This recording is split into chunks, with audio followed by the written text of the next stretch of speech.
উৎসবের তাণ্ডব আগামী ৭ই আগস্ট। কোরবানি ঈদে মুক্তি পেয়েছিল ৬টি সিনেমা। শেষ হতে যাচ্ছে সিনেমাগুলোর প্রেক্ষাগৃহ যাত্রা। এবার ওটিটিতে মুক্তির পালা। ঈদের ৩ আলোচিত সিনেমা ওটিটির মুক্তির ঘোষণা করা হয়েছে। ৩১ জুলাই বিঞ্জে আসবে এশা মার্ডার কর্মফল।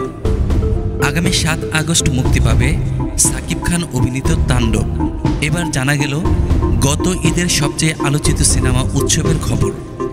তাণ্ডবের সঙ্গে একই দিন অর্থাৎ ৭ আগস্ট ওটিটিতে মুক্তি পাবে সিনেমাটি। টানা ৭ সপ্তাহ মাল্টিপ্লেক্সে চলছে সিনেমাটি। তানিম নূর পরিচালিত সিনেমাটির কথা পৌঁছে গেছে দেশের আনাচে কানাচে এবং প্রবাসী বাংলা ভাষাভাষীদের কাছে। দর্শকরা তাই সিনেমাটি দেখার আগ্রহের কথা জানিয়ে আসছিলেন সামাজিক মাধ্যমে। অবশেষে সেই অপেক্ষার অবসান হচ্ছে। ওটিটি প্ল্যাটফর্ম চরকিতে মুক্তি পাচ্ছে উৎসব।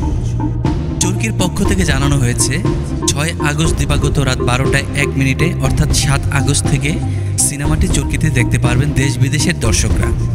পরিবার ছাড়া দেখা নিষেধ ট্যাগলাইন নিয়ে উৎসব সিনেমাটি প্রেক্ষাগৃহে একত্র করতে পেরেছে পরিবারের সব বয়সী দর্শককে। নির্মাতা তানিম নূরের প্রত্যাশা, ওটিটিতে সিনেমাটির মুক্তির মাধ্যমে এবার ঘরে ঘরে শুরু হবে উৎসব।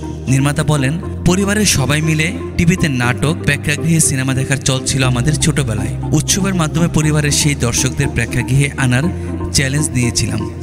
দর্শকদের প্রতিক্রিয়া আমাকে আপ্লুত করেছে, দিয়েছে আরও কাজ করার অনুপ্রেরণা।